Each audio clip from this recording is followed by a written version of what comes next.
자, 오늘 이 말씀, 믿음은 차원을 바꾼다는 말씀을 여러분들과 함께 은혜를 나누겠습니다. 사람들은 누구나 자신의 삶을 바꾸고 싶어 합니다. 이렇게 살고 싶지 않다, 좀 다르게 살고 싶다. 그런데 현실적으로는 쉽지 않죠, 여러분. 다르게 산다는 게 어려운 거예요. 마음은 다르게 살고 싶지만 쉽지가 않아요. 우리는 삶을 바꾸려고 하면 삶을 바꾸는 방법들이 있습니다. 늘 하던 일에서 벗어나야 돼요. 바꾸려고 하면, 그죠? 늘 만나던 사람이 아닌 다른 사람을 만나는 용기. 우리는 늘 편하고 가깝고 친숙한 사람들만 만나잖아요. 그래서 우리는 유유상종이라고 그래요. 다른 사람을 만나는, 새로운 사람을 만나는 것을 두려워해요. 늘 같은 사람만 만나니까 대화의 주제도 비슷하고 비슷한 생각을 하고 있고, 그러면 이 생각의 전환이 일어나지가 않아요. 전혀 다른 사람을 만나면 다른 얘기를 듣게 되고 다른 관점을 이제 접하게 되고, 그러면서 사고의 발상이 일어나고 생각의 전환이 일어나고, 이러면 이 생각도 유통이 돼야 되거든요. 바람이 통해야 돼요. 그렇지 않으면 생각도 곰팡이가 펴요. 대화의 내용이 달라지죠, 그죠? 예, 사람을 바꿔야 돼요, 그죠? 자신의 익숙한 환경에서 벗어나야 됩니다. 늘 익숙했던 공간에서 벗어나는 것. 예, 이것도 쉽지가 않습니다. 우리는 어떤 익숙한 공간에 머물러 있기를 원해요. 예, 거기서 벗어나면 죽는 줄로 알고 있죠. 그래서 우리는 우물 안의 개구리다, 이렇게 얘기를 합니다. 우물 안의 개구리. 예. 우물 안에 개구리가 되는 거예요. 변화가 없는, 늘 그 안에 갇혀있는 어떤 고정관념. 고정관념이라는 건 여러분 무서운 겁니다. 고정관념이 딱 하나 생기면 거기에서 못 빠져나와요. 프레임이 딱 만들어져 있는 거거든요. 그 생각에 길이 나버린 거죠. 다른 길로 갈 수가 없어요. 마치 레일이 딱 깔린 것과 똑같아요. 자기가 가고 싶어도 못 가요. 그리로 가는 거예요. 고정관념. 이 우물 안에 갇혀 있는 겁니다. 우물 안에.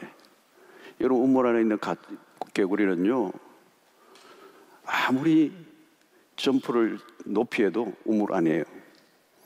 우물 안에 개구리예요. 개구리가 잘 생겼어요. 근데 우물 안에 개구리예요. 예. 우물 안에 그 개구리가 굉장히 머리가 좋아요. 근데 우물 안에 개구리예요. 여러분, 능력이나 재주가 아무리 많아도 우물 안에 있는 거죠, 개구리요. 어떤 틀 안에 갇혀 있는 겁니다. 그 틀에서 벗어나지 못해요. 자신만의 틀 안에 갇혀 사는 사람들, 우리는 우물 안의 개구리다, 이렇게 얘기해요. 우물 안에서 보는 세계와 세상과 우물 바깥에서 보는 세상은 너무 다르죠. 기존의 관념 안에 갇혀 사는 사람들. 그래서 나의 삶을 바꾸어질 수가 없어요. 그래서 나의 삶을 바꾸려고 하면 관점을 바꿔야 돼요. view라고 하는 관점을 바꿔야 된다. 그런데 문제는 이 관점이 잘 안 변한다는 거예요. 내가 늘 바라보는 시선이 있는 거죠. 내가 늘 바라보는 각도가 있는 거고 관점이 있는 거예요.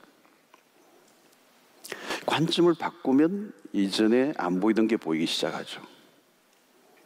그래서 삶을 바꾸려고 하면 관점을 바꿔야 되는데, 이 관점보다 더 중요한 게 하나 있어요. 그게 뭐냐면 차원이라는 것입니다. 차원. 우리 차원이 다르다.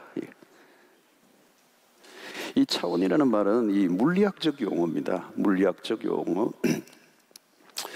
이 선을 우리가 이 물리학에서 1차원, 2차원, 3차원, 4차원 이렇게 얘기를 합니다. 선을 1차원이라 하고, 선이 면을 이루면 2차원이라고 그러고, 그 면이 움직여서 3차원이 돼, 입체가 되는 거예요.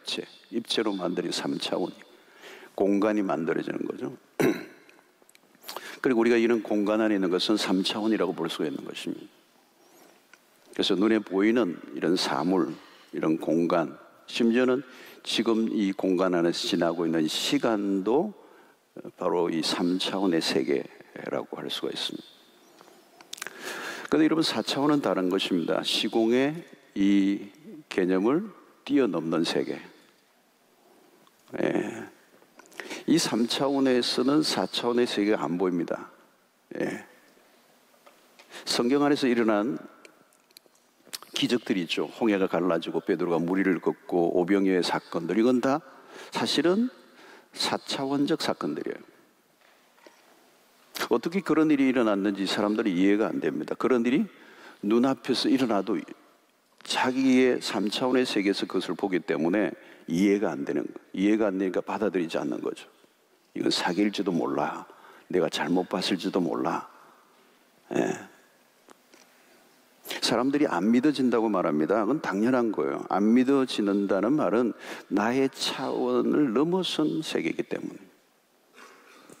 그래서 영의 세계는 물리학의 영역이 아닙니다. 하나님, 우리와 다른 차원입니다. 그러니까 안 보이는 거죠. 볼 수가 없죠. 자, 믿음이 우리의 이제 이 영역을 4차원을 보게 하는 것입니다. 3차원의 세계에서 4차원은 늘 미지의 세계예요. 아무리 설명으로 되는 것이 아닙니다. 아무리 설명해도 안 되는 것입니다. 2차원에서 1차원도 마찬가지로 이해가 안 되는 것입니다. 그러나 2차원에서 1차원은 이해가 되지만 1차원에서 2차원은 이해가 안 된다는 거예요. 이 차원이 다르다는 말이 그 말입니다. 4차원에서 3차원을 볼 수 있지만 3차원에서는 4차원이 보이지 않습니다. 보이지 않을 뿐이지 그렇다고 존재하지 않는 건 아니죠. 내가 못 볼 뿐이라는 거예요. 존재하고 있지만 존재하지 않는 것과 같은 거죠. 안 보이니까. 자, 우리는 3차원이라는 공간 안에 살고 있습니다. 그래도 요즘 이 현대 물리학에서는 심지어 11차원까지도 얘기를 해요.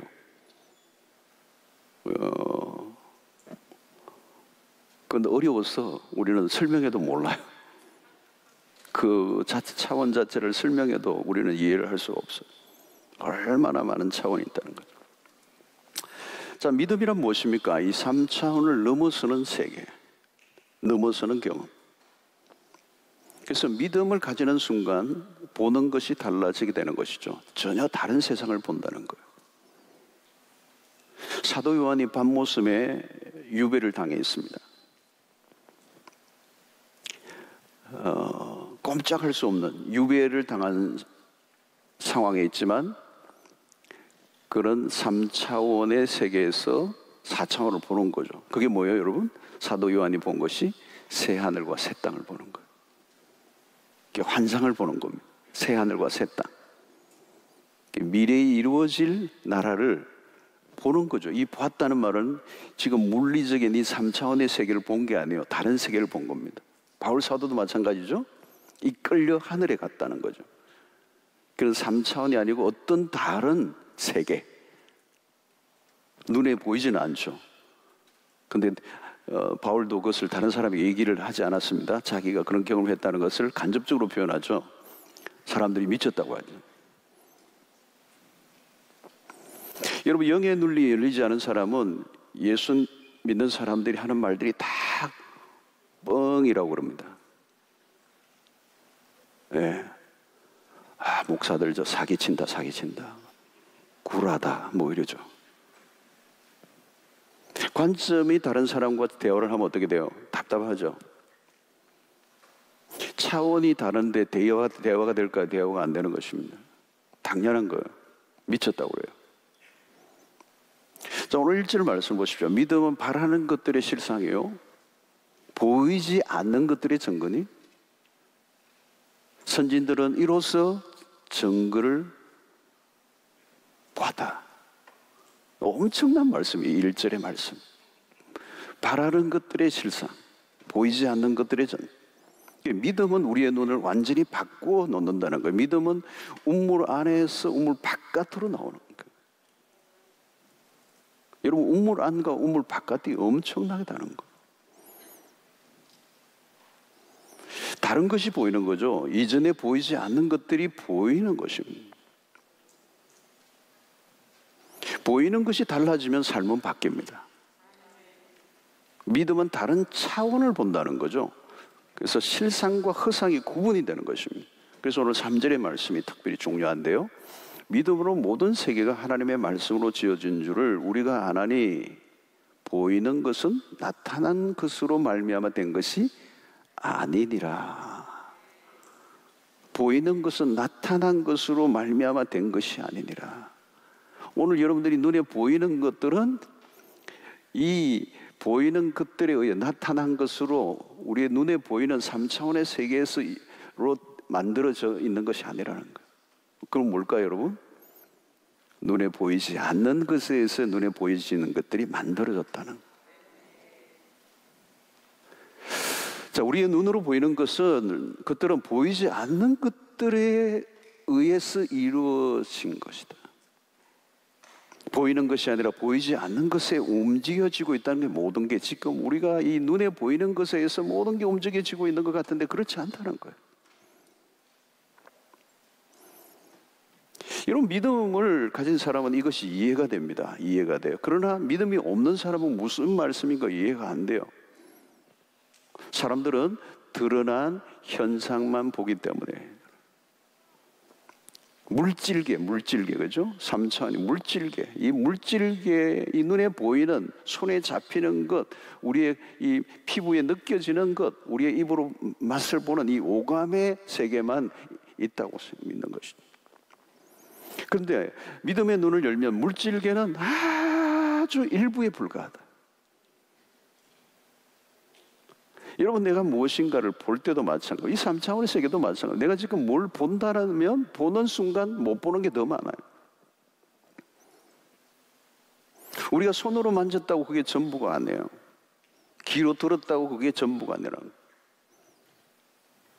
여러분, 우리가 어떤 하나님의 말씀을 우리는 믿음으로 들으면요, 영의 귀가 열려서 그 말씀의 이치를 깨닫고 그 말씀 안에 있는 하나님의 의도를 깨닫고 그 하나님의 마음을 알게 되고, 단어가 아니죠, 그죠? 그냥 소리가 아니잖아요. 그 안에 어마어마한 말씀 안에 하나님의 세계가 들어가 있는 거예요. 그래서 영이 열린 사람들이 하나님의 말씀을 듣는 것과 그렇지 않은 사람은 하늘과 땅 차이라. 요한복음 3장에 나오는 니고데모와 같은 사람이 좋은 예입니다. 그런 마음이 열려서 예수님께로 왔습니다.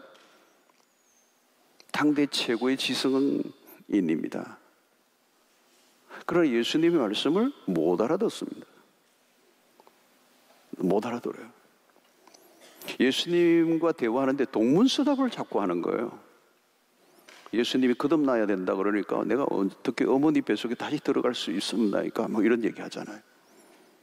이 지성의 한계입니다. 지성의 한계.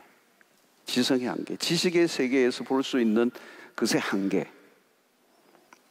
그래서 우리 이어령 교수님이 한 얘기가 있죠. 이 지성에서 영성으로. 근데 이 지성의 세계의 탑에 올라가 있는데 그 지성의 탑에서 영의 세계는 다른 세계인 거예요. 아무리 지성의 최고도에 올라가도 영의 세계에 들어갈 수 없는 거예요. 지식은 지식이라는 거예요. 지성은 지성이라는 거예요. 알리스터 맥크라스라고 하는 박사님이 있어요. 그분이 지성의 회심이라는 그런 책을 썼어요. 지성의 회심. 지성을 가지고 하나님을 아무리 알고 싶어도 알 수가 없는 거예요. 지성의 세계와 영성의 세계 안에 거대한 이런 답이 있는 거랍니다. 그래서 여러분, 창세기 1장의 말씀이 얼마나 중요합니까? 창세기 1장 1절의 말씀, 태초에 하나님이 천지를 창조하시니라.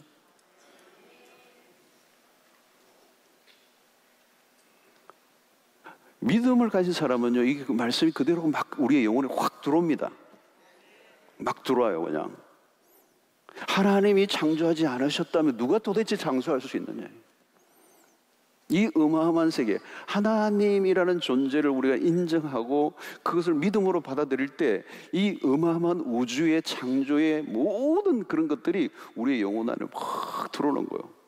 이런 천지 창조를, 이 세상의 만물과 사물을 분석한다고 믿어지겠어요, 여러분?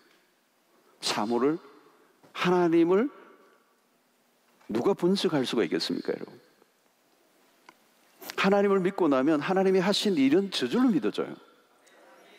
창조의 신앙으로 보면 모든 게 당연하고 당연해요. 그러면 우주 만물 하나하나를 통하여 우리는 하나님을 만나게 됩니다. 그래서 과학자들이 진짜 과학자가 되면요, 하나님을 만나게 돼 있어요. 천계를 연구하는 사람들은 하나님을 만날 수밖에 없어요. 하늘의 무수한 별들을 보면서 하나님의 능력을 봅니다. 작은 꽃들을 보면서 그 꽃들 하나하나를 보면서 하나님이 얼마나 아름다우신 분이신지. 저는 이 꽃들을 보면서요, 참 나는 모든 꽃들을 보면서 하나님을 묵상해요. 그런데 하나님은 정말 멋을 추구하시는 분이에요. 멋지신 분이에요. 아티스트예요. 최고의 아티스트예요. 여러분, 어떤 꽃이 하나도 없네. 어떻게 꽃이 하나도 없네. 여러분들이 꽃이세요. 예. 근데 감탄을 해요. 감탄해요. 우리 식탁에 방에서도 있는데 꽃이 있어요. 늘 꽃을 갖다 주시는 분도 계시고 그런데 어떤 꽃이든 하나님이 얼마나 아름답게, 얼마나 저도 아주 가늘게요. 난 꽃 이름을 잊어버렸네. 아주 가늘어요. 목이 이렇게 줄기가 이렇게 올라서 그 옆에 꽃이 이렇게 피어 있어요. 근데 어떻게 철사도 아니고 꺾일 수밖에 없을 것 같은데 가느다란 게 이렇게 쫙 뽑아가지고 꽃을 피웠는데요. 야, 그런데 바람에 하늘 그 유연성 놀라워요. 거기에 물줄기가 쫙 올라가면서 생명이 있어서 그래서 꽃을 피워내는데 와, 정말 상상할 수 없어요. 여러분, 이 우주 만물을 진화론의 관점에서 자꾸 보면 어색해요. 이상하게 안 맞아요. 어떻게 이게 우연히 만들어질 수 있는가? 그러니까 자꾸 끼워 맞추려고 하니까 뭐 수백억 년 얘기하잖아요. 믿음을 가진 사람은 쉽게 이해되는데 믿음이 없는 사람은 아무리 설명해도 안 돼요. 영적 세계는 설득으로 되는 게 아니에요. 믿음으로 받아들이는 것이거든요. 믿음을 가지니까 이해가 되기 시작하는 거예요. 믿음으로 하나님을 받아들이니까 그 하나님이 만드신 세상과 하나님이 만드신 세상이 돌아가는 이치와 원리들이 다 들어와 버려요. 엄청난 눈이 열려버려요. 그러니까 믿음을 가지는 순간 어마어마한 세계가 우리 안에 들어와요. 잠언서를 우리가 통해서 배웠지만 지혜가, 그죠? 지혜가 욥기서에서도 그 욥에게 이 모든 우주 만물, 이 동물의 세계까지 막 설명해내시는 그 하나님을 통하여 우리가 뭘 봐요, 여러분? 하나님의 지혜를 보게 되죠. 네가 뭘 알고 떠드니? 그래. 여러분, 믿음이 없으면 어떻게 되는 겁니까? 자기의 경험과 자기의 지식의 세계에 갇혀버려요. 믿음의 사람들은 모든 세계가 하나님의 말씀으로 지어진 줄을 알고 있습니다. 그러므로 눈에 보이는 것은 눈에 드러난 것에 의해서 만들어지지 않았고 움직여지는 것도 아니라는 거예요. 얼마나 당연한 얘기입니까? 믿음의 눈이 열린 사람에게는 너무도 당연하지만 그렇지 않은 사람들에게는 황당한 얘기예요. 모든 것을 만드시고 운행하시는 분이 하나님이시다. 이것이 성경 전체가 말씀하는 거 아니겠습니까? 우리는 사물이나 사건 그 자체를 보는 사람들이 아니에요. 그것을 일으키신, 만드신 하나님을 보는 겁니다. 그러면 세상을 보는 관점 자체가 완전히 달라지게 되는 거죠. 믿음의 사람들은 이 세상의 피조개를 보면서 하나님의 세계를 봅니다. 움직여가는 모든 것들을 통해 우리는 계속해서 하나님에게 관심이 있는 거예요. 세상의 이치가 보이는 것이죠. 세상을 읽는 눈을 가집니다. 사건이 일어나도 흐름을 이해합니다. 지혜가 생깁니다. 하나님의 일하심이 보입니다. 하나님의 원리와 법칙들이 어떻게 움직여지고 있는지를 알게 되기 때문에. 그래서 여러분, 우리는 믿음을 가지고 살아갈 때 어떤 일이 일어나는가? 시간의 개념을 뛰어넘는 역사가 일어나요. 멀리 보는 눈을 가지게 된다는 거예요. 창세기 12장에서 아브라함은 갈 바를 알지 못하고 고향과 친척 아버지 집을 떠납니다. 어떻게 떠날 수가 있는 거죠, 여러분? 물리적으로 자신의 가장 안정된 세이프 존을 떠나는 거. 그게 뭐예요, 여러분? 멀리 본 것이죠. 아브라함의 믿음은 뭐예요? 멀리 본 것입니다. 멀리 본다는 것은 지금 현상을 넘어보는 것입니다. 멀리 본다는 것은 3차원을 넘어서는 세계를 보았다는 거예요. 그것은 약속의 땅이죠. 그것은 무엇으로요? 말씀으로 하나님이 주신 거죠. 여러분, 멀리 본다는 것은 거리를 말하는 게 아니에요. 현상 넘어. 그래서 아브라함과 조카 롯은 대조적인 인물입니다. 아브라함은 믿음의 길을 걸었어요. 롯은 철저히 육신을 쫓아 살아갑니다. 그래서 여러분, 이 아브라함은 4차원의 세계를 계속 걷고 있는 사람이라면, 물론 실패할 때도 있었지만 4차원의 세계를 걷는 사람의 대표라면 3차원의 세계에 머물러 있는 사람의 이 대표가 조카 롯이에요. 두 사람은 전혀 다른 길을 걷고 있는 겁니다. 삼촌과 조카 사이지만 전혀 다른 사람이에요. 여러분들 집안에서도 함께 살아가고 있지만 예수를 믿지 않고 영의 세계에 눈을 뜨지 않은 사람이라면 그런 3차원 눈에 보이는 현상 위상에 볼 수가 없어요. 그런데 우리는 다른 세계를 본 사람이에요. 그러니까 차원이 달라요. 그래서 예수 안 믿는 사람하고 결혼하지 말라는 거예요.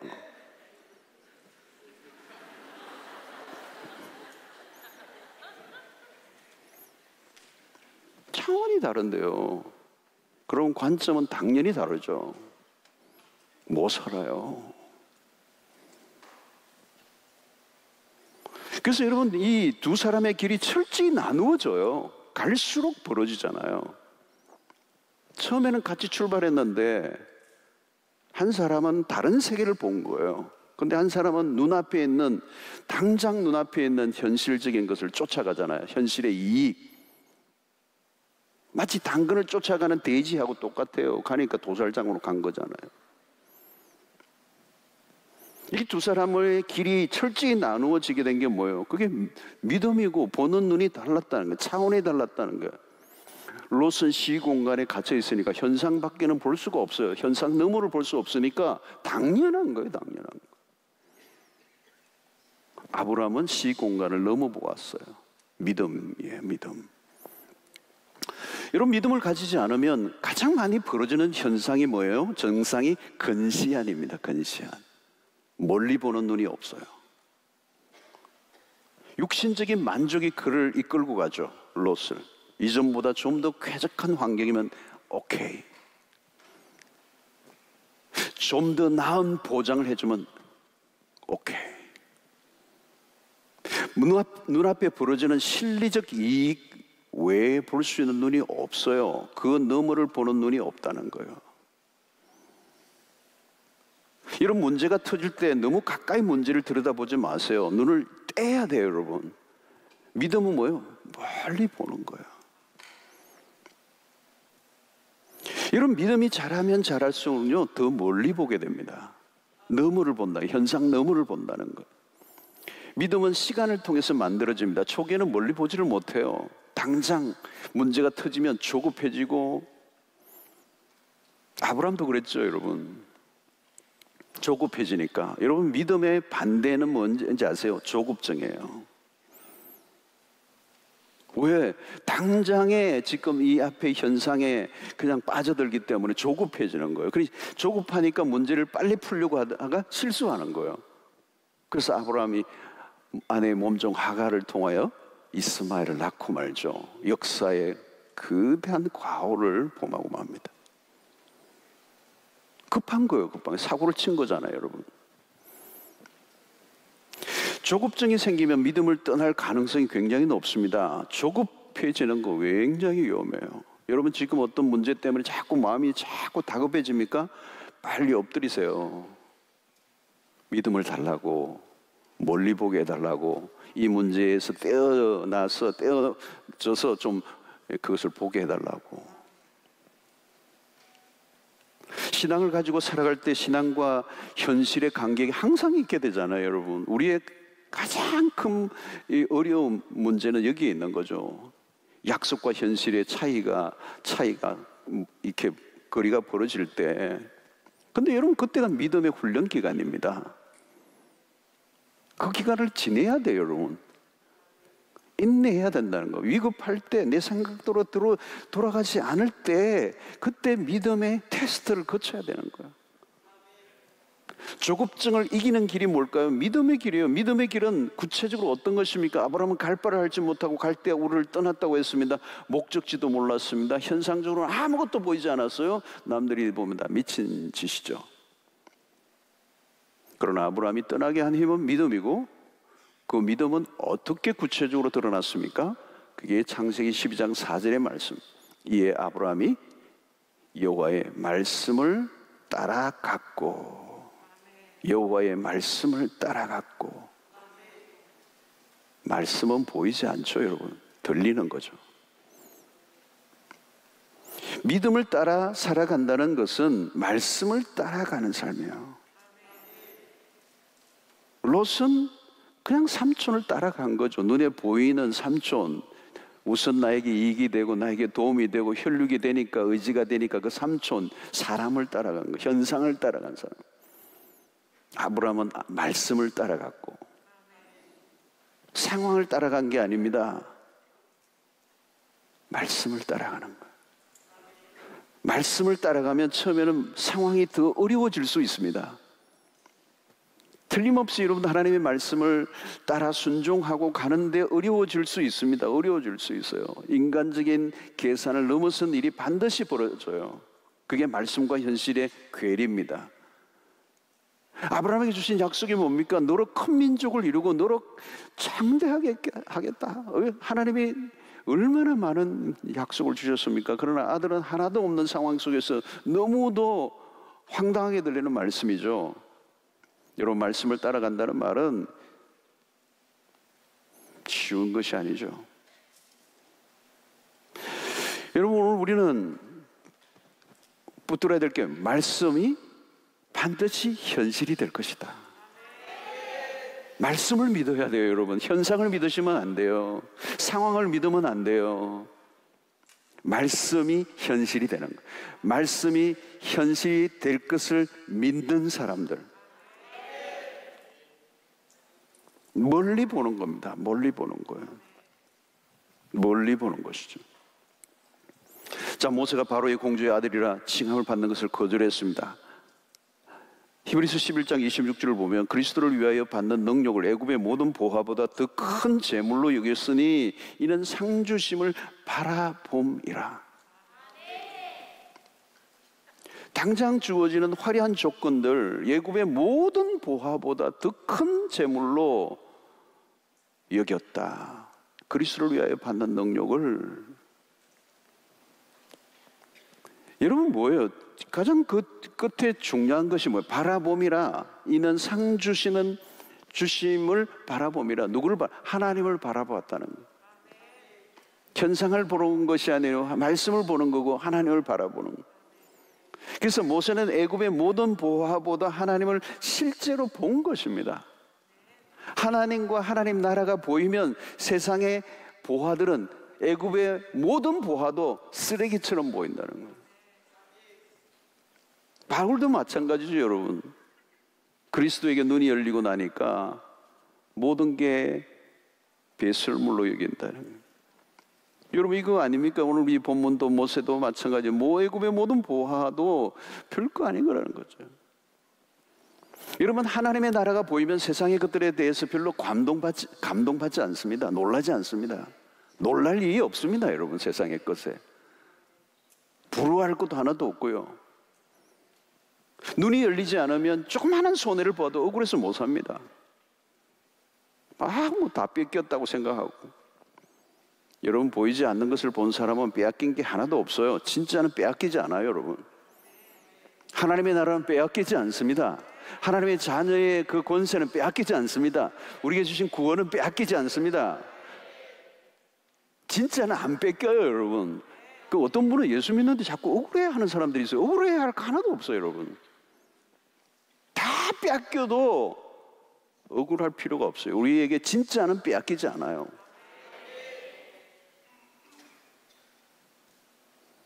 신자는 현상의 세계 너머를 본다는, 그러나 불신자는 현상만 보는 거예요. 감각적인 것에 의존하는 거예요. 자신이 경험한 것에만 의존합니다. 계산되는 것만 믿습니다.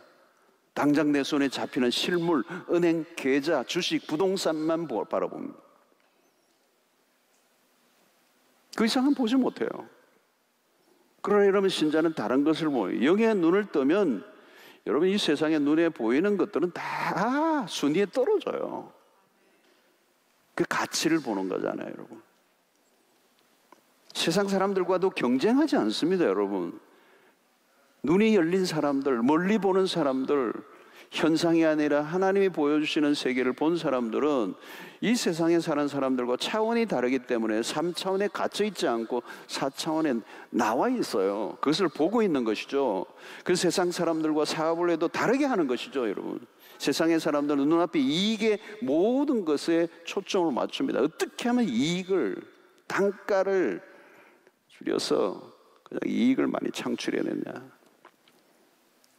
그러나 여러분, 예수를 믿는 사람은 좋은 제품을 만들고 사람들을 행복하게 하고 삶의 질을 높이기 위해서 애를 써요.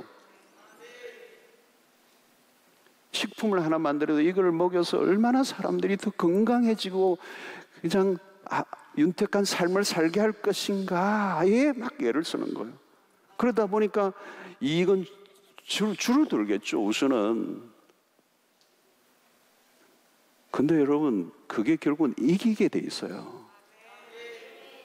이기게 돼 있다고요. 저도 아는데요. 사업 한 번도 안 해봤는데 식당에 가보면요, 이분은 이 식당은 정말 오는 손님들을 위해서 애를 쓰고 있는 식당이구나라고 하는 것이 느껴지는 식당이 있어요. 감동과 감화를 막 받으면서 먹어요. 그때는 다시 또 와야지.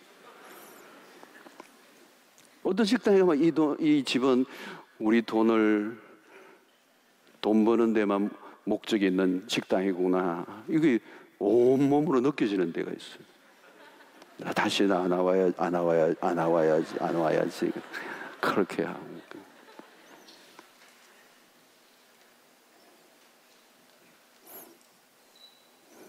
여러분, 사람들을 섬기고 사람들을 사랑하고 사람들을 막 기쁘게 해주고 행복하게 해주면요, 그러다 보니까 돈은 저절로 따라오는 거예요.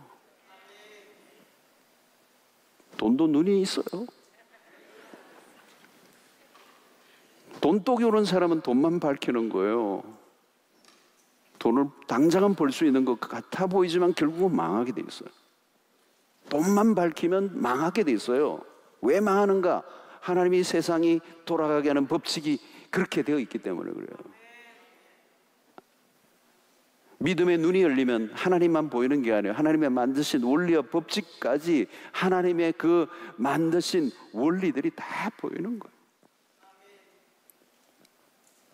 여러분, 이 믿음은 공간의 지배를 뛰어넘습니다. 바울은 감옥 안에서도 찬송을 부릅니다. 미친 짓이죠.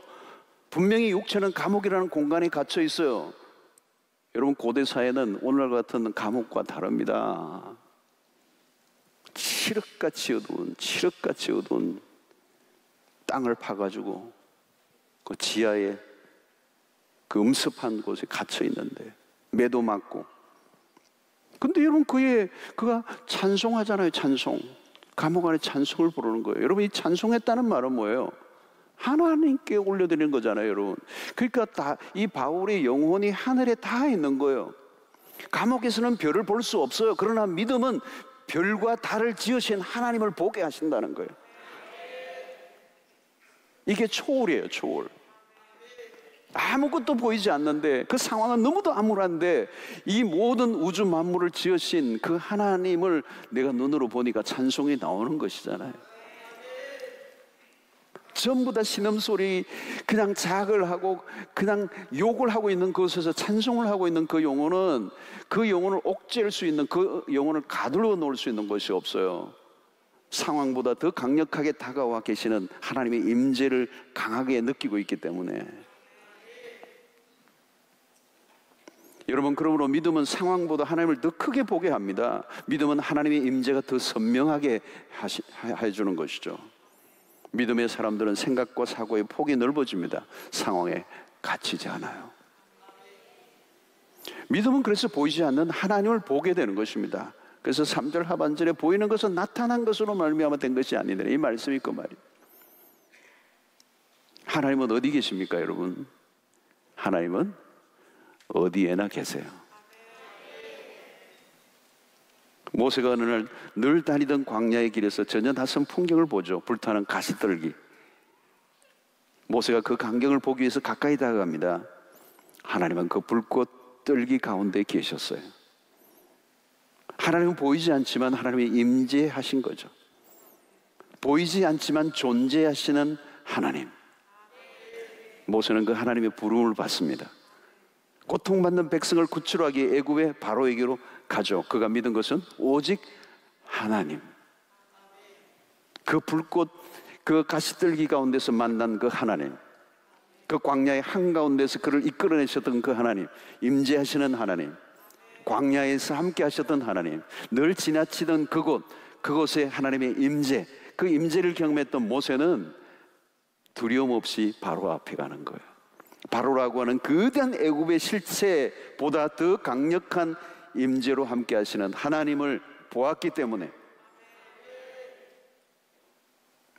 여러분 상상이 안 되는 거예요. 여러분, 미디안 광야에서 양을 치던 초란 목자가 당시에 세계 최대의 왕국인 애굽의 왕 앞에 맞설 용기가 어디에서 나왔겠어요, 여러분? 죽으려고 그랬겠어요, 여러분? 거대한 애국을 통치하시는 바로보다 하나님의 존재를 더 크신 분으로 보았기 때문에. 여러분, 믿음은 보이지 않는 하나님을 보는 것 같이 한다는 거예요.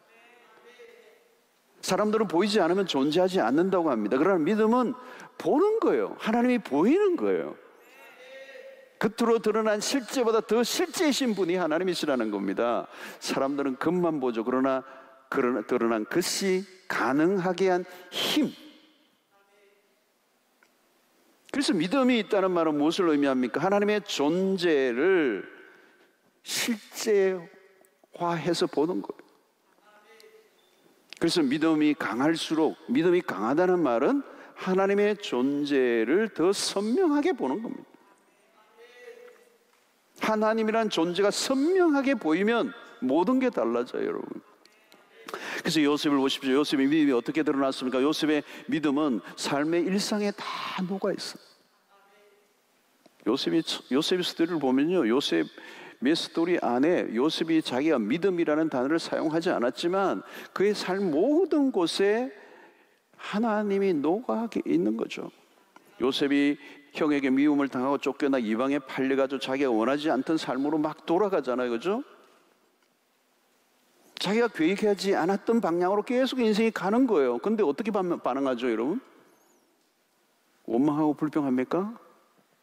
실패라고 여겼습니까? 만사가 내 뜻대로 되지 않는다고 자각을 했습니까? 요셉은 그러지 않았어요, 여러분. 그는 자신의 삶이 자기 생각대로 돌아가지 않아도 최선을 다해요. 여러분, 언제나 내가 원하는 직장에서 내가 원하는 일만 하게 되는 건 아니에요. 인생을 살다 보면 전혀 내가 원하지 않는 직장, 전혀 내가 원하지 않는 보직, 전혀 내가 원하지 않는 자리에 앉아서 내가 원치 않는 일을 맡아 할 수도 있어요. 지금 요셉이 그렇지 않아요, 여러분? 자기가 원했던 직업이에요, 이러면 노예가? 자기가 하고 싶은 일이 아니에요, 여러분. 감옥에 들어갔을 때 어때요? 그 포지션 자기가 원해서 간 거예요? 자기가 원하지 않은 일을 맡았을 때도, 자기가 원하지 않는 자리에 있을 때라도, 자기가 원하지 않는 직업을 가지게 되었을지라도 거기에서 최선을 다하는, 원망불평하지 않고 자기가 주어진 하루하루를 멋지게 사는 거예요. 어디에서 그런 힘이 나온 겁니까? 자신의 요셉의 일상에 살아계신 하나님을 그가 보았기 때문에. 믿음의 눈으로 보지 않았다면 사건과 문제와 상황에 빠져서 낙심하고 말았을 거예요. 어쩌다 내 인생이 이렇게 됐나? 어쩌다 내 인생이 이렇게 꼬였나? 어쩌다 내가 이렇게 밑바닥까지 오게 됐나? 자학하고 그냥 막 날마다 그냥 끙끙 앓고 죽으려고 그러고 3차원에 빠져 있는 거예요. 3차원에. 4차원으로 나와야 돼. 4차원. 믿음의 눈을 열어서. 여러분, 악천후 속에서도 비행기를 타고 올라가면요, 하늘 올라가면 너무도 맑아요. 다른 세계로 가는 거거든요. 다른 세계로 가는 거예요. 믿음이 뭐예요, 여러분? 하나님을 보는 것입니다. 요셉은 그 상황 속에서 자신의 상황을 본 게 아니고 하나님을 본 것입니다. 다른 차원이죠. 하나님이 반드시 선을 이루실 것을 바라보고 하나님의 보이지 않는 손을 보는 것 같이 했기 때문에 내 혼자 이렇게 죽으라고 이렇게 이 저주스러운 인생으로 꼬여가고 있는 것이 아니라 하나님이 여전히 살아계시고 움직이시는 그 하나님의 손길이 일하고 있기 때문에, 그것을 보았기 때문에 원망과 불평하지 않고 자신의 주어진 그 일이 비록 내가 원하지 않는 일을 맡았다 할지라도 생명을 걸고 최선을 다한 거죠. 하루하루 난 이걸 원하지 않아. 원하는 것만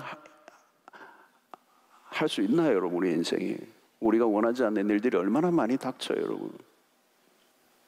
내가 이런 일을 하려고 내가 뭐 공부했는 줄 아나? 그냥 해요, 그냥.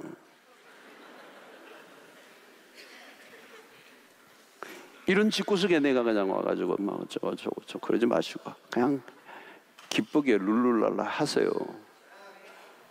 우린 지금 주어진 조건만 보는 사람이 아니기 때문에, 이 조건과 상황을 뛰어넘어 역사하실 하나님을 바라보기 때문에, 3차원만 보는 게 아니라 4차원에서 이 세계를 보기 때문에, 하나님이 통치하시고 다스리시고 지배하시고 하나님의 뜻 가운데 모든 것을 이루실 것을 믿기 때문에, 그 하나님을 바라보고 그 임재를 느끼기 때문에 감옥 안에서도 노래를 부르는 거고, 노예 생활하면서도 최선을 다하고 총무가 되는 거고. 여러분, 배후에서 역사를 주관하시는 하나님을 보지 못하면 현실의 상황에 낙심할 수밖에 없어요. 어려움이 생기면 여러분들이 문제를 풀려고 하지 마세요. 엎드리세요. 하나님께 믿음을 달라고 하세요. 믿음을 달라는 말은 하나님, 이 상황만 보지 않고 이 상황을 넘어 역사하시는 하나님을 보게 하여 주시고,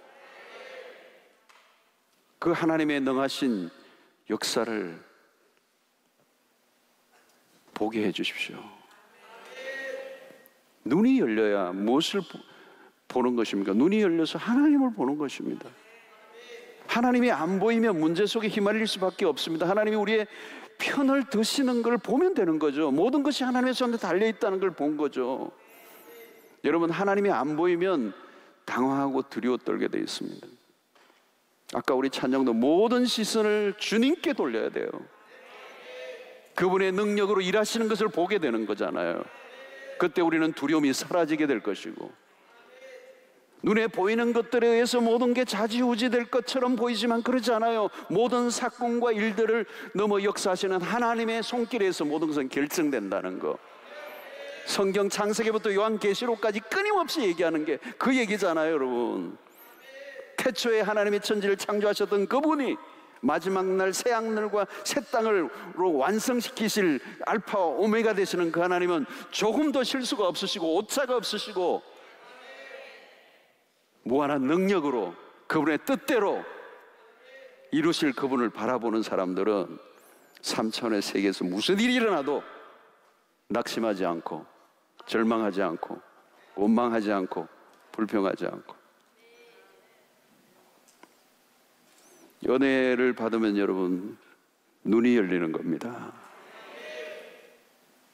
어떻게 해요? 하나님이 보이는데, 하나님이 하시는 일이 보이는데. 여러분, 하나님이 하시는 일들은 다 뭐예요? 기적이죠. 하나님이 하시는 일은 신비로운 것입니다. 신비로운 거요. 신비롭다는 말은 뭘까요? 다른 차원의 일이라는 거죠.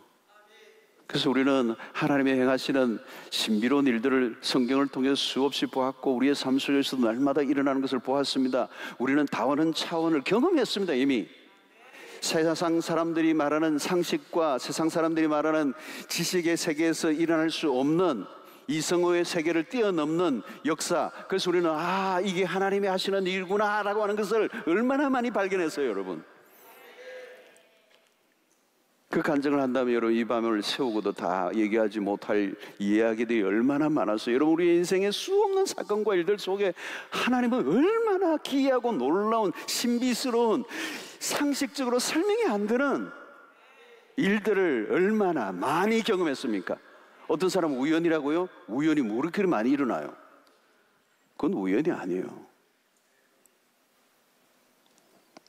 그래서 여러분, 그런 경험이 많잖아요. 지금 하나님이 역사를 하고 계시는구나. 하나님이 일하고 계시는구나. 그걸 본 사람들은요, 어려운 일이 생겨도요, 두려워하지 않아요. 염려하지 않아요. 그게 끝이 아니기 때문에. 여러분, 믿음의 눈으로 모든 것을 판단하시길 바랍니다. 믿음으로 살면 다른 사람과 다른 인생을 사는 거예요. 우리 안에 믿음이 온전히 작동되면 우리의 내면 안에 혁명이 일어나요. 여러분, 우리의 감정도요, 믿음 안에서 우리가 믿음이 작동되면 우리의 감정도 그 믿음의 작동 아래에 움직이게 돼 있어요. 그러면 이 감정이 그냥 왔다 갔다 하지 않아요. 감정의 상태가 굉장히 안정된 감정이 되는 거예요. 그 믿음이 떨어지면요, 상황의 포로가 되고 내 감정도 그냥 막 춤을 추는 거예요. 아침에는 천국, 저녁에는 지옥. 여러분, 지금 감정의 굴곡이 심한 분들은요, 지금 뭔가 이 믿음의 작동이 안 되고 있는 거예요. 뭔가 막혀 있는 거예요. 그러니까 3차원의 세계, 이 우물 안에 지금 갇혀서 자기의 세계 안에 빠져서 해석이 안 되는 거예요. 자신의 삶이. 빠져나와야 돼요. 빠져나와야 돼. 우물 안이 다가 아니거든요, 여러분. 어둠의 생각에 지배를 자꾸 받고, 그죠? 그래서 우리의 지정의라는 것도 여러분, 우리가 영적인 세계의 컨디션이 좋아야 이게 정상적으로 작동이 되게 돼 있어요. 여러분, 의지도 마찬가지예요, 여러분. 믿음이 떨어지면요, 상황의 포로가 되면 어때요? 의지도 자꾸 힘이 없어요. 의지의 작동이 잘 안 돼요. 꾸준히 새벽기도 나오고 꾸준히 하던 사람이 어느 날 푹 주저앉아 버려요. 왜요? 의지가 그냥 고장이 났어요. 나는 가고 싶은데 이게 의지가 박약해진 거예요. 여러분, 믿음으로 살면요, 의지도 아주 스트롱해져요. 여러분, 무슨 비가 오고 눈이 와도 끄떡없어요. 그냥 고 가는 거예요. 땡큐.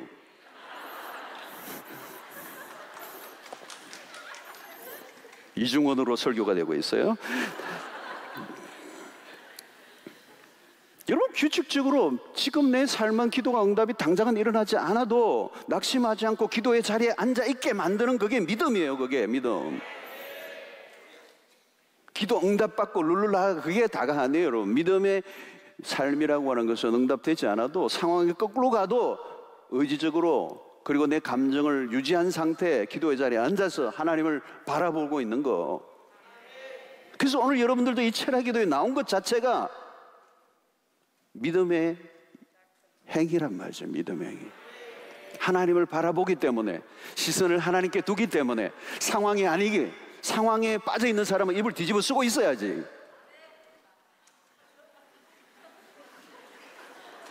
하나님이 우리 안에서 일하고 계세요. 하나님은 용기를 일으키시고 감동을 일으키시고 낙심하지 않게 하시고 말씀을 들으면 막 그 안에 작동이 일어나게 하고.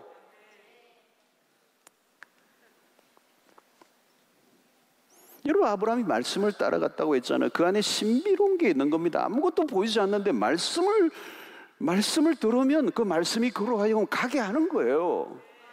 말씀을 따라갔다는 거예요. 그 말은 현실을 보면 낙심할 수밖에 없는데 아무것도 보이지 않아요. 그리고 기근까지 일어났어요. 여러분, 그런 상황 속에서 아브라함이 그 말씀을 따라가는 삶이라고 하는 것은 그 말씀이, 하나님이 임할 때 말씀이 나에게 일으키시는 거예요.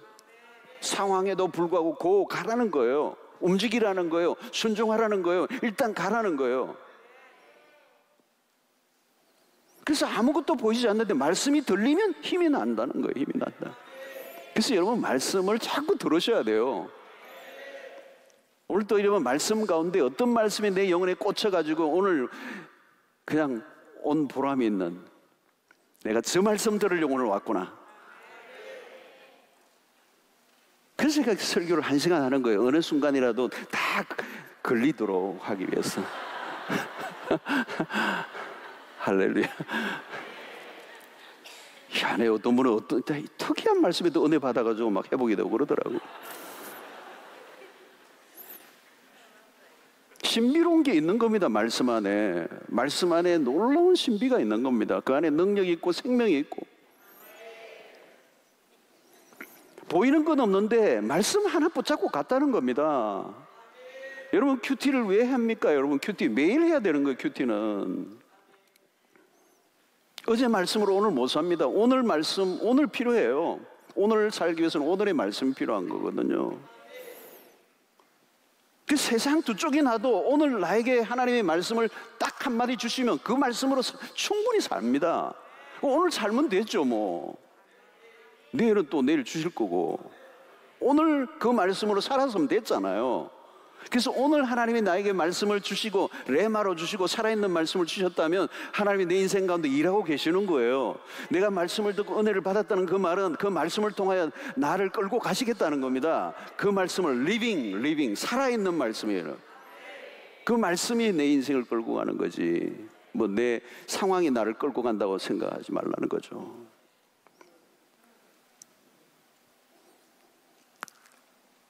아무것도 보이지 않아도요 말씀 하나면 충분해요. 아브라함이 말씀을 따라갔다. 보이는 것을 쫓는 세상에서 믿음 하나 가지고 그는 완주했어요. 말씀이 길이고 말씀이 이기게 하시고, 그게 믿음의 길이라는 거죠. 정확히 이야기하면 여러분 우리가 보는 것이라고 얘기하지만 사실은요 우리가 믿음을 가질 때 하나님이 보여주세요. 보여주시는 것을 보는 게 믿음이에요. 하나님이 안 보여주시면요 우리가 아무리 보고 싶어도 못 봐요. 보여주시는 게 은혜예요. 보여주시는 것을 내가 그냥 받아들이는 게 믿음이란 말이죠. 하나님은 우리에게 다양한 방식으로 무엇인가 보게 하세요. 내가 본 것이 전부가 아니에요. 하나님이 보게 하신 것이 진짜예요. 그때 믿음이 자라는 겁니다. 그래서 눈이 열리니까 자꾸 그게 더 많이 보이죠. 와, 하나님이 보여주시는 게 있어요. 코로나를 지나면서도 하나님 우리의 삶 속에 보여주시는 것들이 많아요. 코로나가 우리의 삶을 위협하는 것 같지만 그 코로나를 통하여 하나님의 백성들에게는 음성이 강력하게 들려지고 있어요. 교회에 주시는 말씀도 강력해요. 개인에게 주시는 말씀도 강력해요. 그 말씀을 붙잡으면 코로나 아니라 코로나 뭐 100개가 와도 상관없어요. 말씀으로 승리하게 되겠다는 거. 이 상황이 결코 우리를 마이너스로 가게 하지 않는다는 거. 여러분 오늘 아브라함을 보십시오. 아브라함 하나님이 그를 믿음의 자리에 이르도록 이끌어 주셨습니다. 믿음이 떨어져 실수를 할 때마다 하나님이 개입하시고 다시 일으켜 세워주십니다. 믿음이 약해질 때 때로는 하늘의 별을 보게도 하시고 때로는 직접 말씀도 하게 하시고 환상을 보여주시기도 하고 이상을 보기도 하시고 그에게 말씀을 주셔서 이끌어 가셨어요.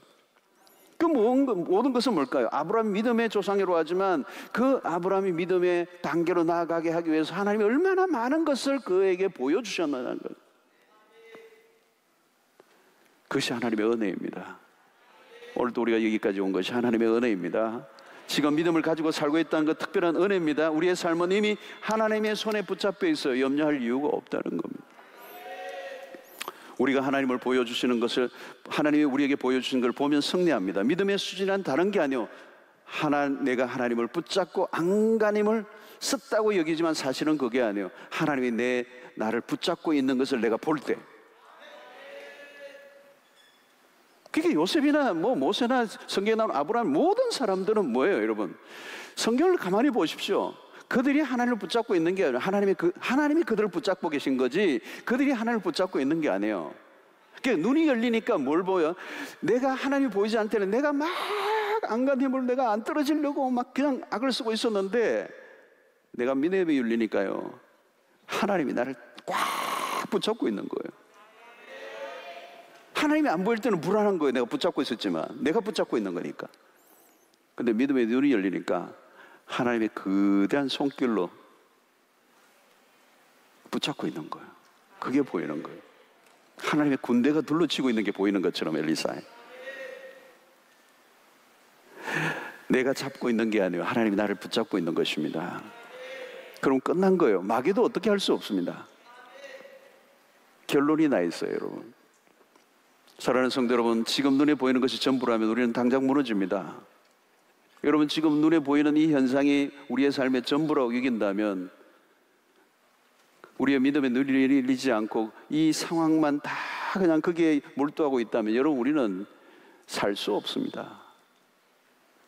히브리서 11장에 나오는 믿음의 영웅들은 다르게 산 사람들이에요. 그 힘은 믿음, 그 믿음은 다른 차원을 보게 한 것입니다. 사람들이 다른 사람이 보지 못한 것을 본 사람들이에요. 허상이 아니라 실상을 본 겁니다. 눈에 보이는 것에 무너지지 않았어요. 그들은 상황에 일희일비하지 않았습니다. 믿음으로 산다는 게 얼마나 대단한 것인지. 어려움이 오면요, 더 강력해져요. 하나님이 일하시는 것을 보기 때문에. 하나님이 보여주신 것을 보는 이 밤이 되시기를 축원합니다.